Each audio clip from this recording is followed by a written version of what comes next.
Go on. Oh, you have to come closer, mate. Come closer. We've got to get personal. Boys. You's having problems spinning single peggers like I am.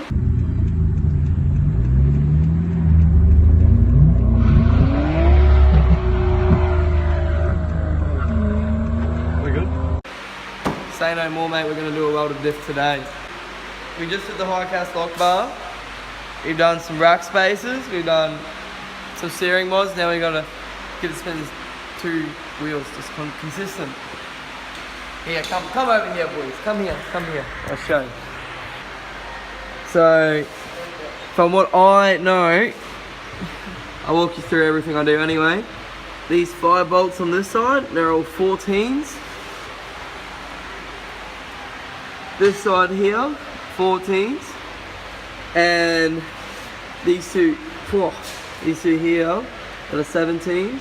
And another 14. Oh yeah, I have a power steering wheel as well that I just got the other day. But yeah, we'll get right onto it. A little trick for when you're undoing all these bolts here is just get someone in the car. If you have a mate here or whatever, you know, just like what I have is just a massive breaker bar, and it seems to be the easiest place to get it from is right here. And all I do is just, I've been cracking them and then getting my mate to turn off the handbrake. Turn off the handbrake, mate! Okay. And then you can just spin the wheel, and then boom, you're onto the next bolt, and just repeat for all 5. I'll do the same on the other side, and then I think it's the same with the fronts as well. Yeah, same as the fronts. And so yeah, we'll get back to it when I've undone all these bolts here. Huzzah! One side is done. Now you can spin the wheel, and yeah. So now I was going to do the same thing on this side here, and then we'll go up to there. Another thing, when you're taking the bolts off the drive shaft there, you just need to have these in, otherwise the handbrake won't work. So yeah, how I'm doing it, I'm just going to get one spinner like that. Get back here. Joys of working under a car. Up there. It's hard holding this at the same time. I'm just going to get another spinner like this. And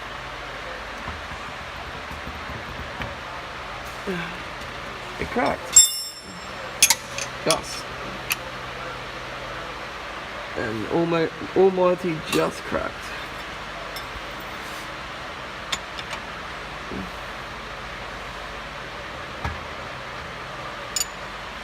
Anyway, I'll come back when it's done!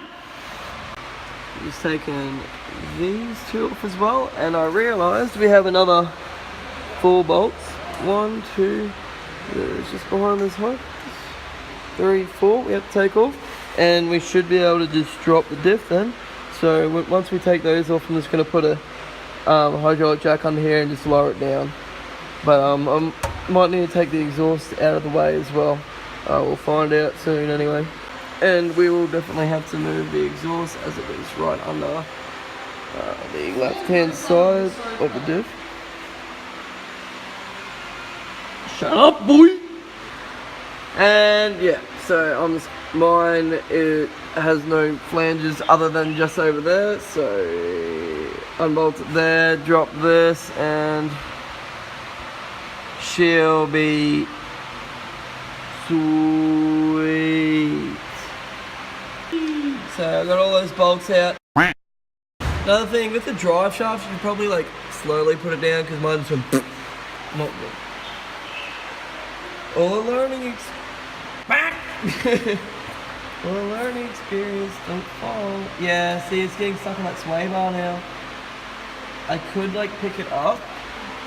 Bring it back a bit.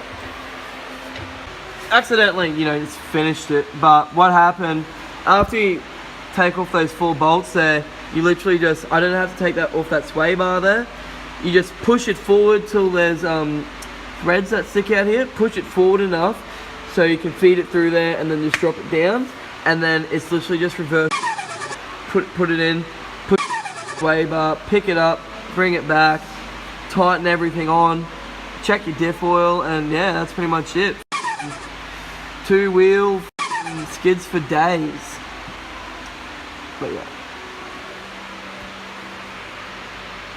What's next, John?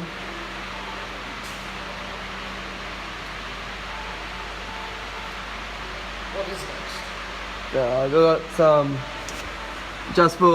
rear adjustable camber arms, and I got my boost tee and boost gauge to install, and I also have lower control arms and caster arms to do. So yeah, hopefully be filming all of that, and yeah, you guys can see stuff done to a 32. Peace.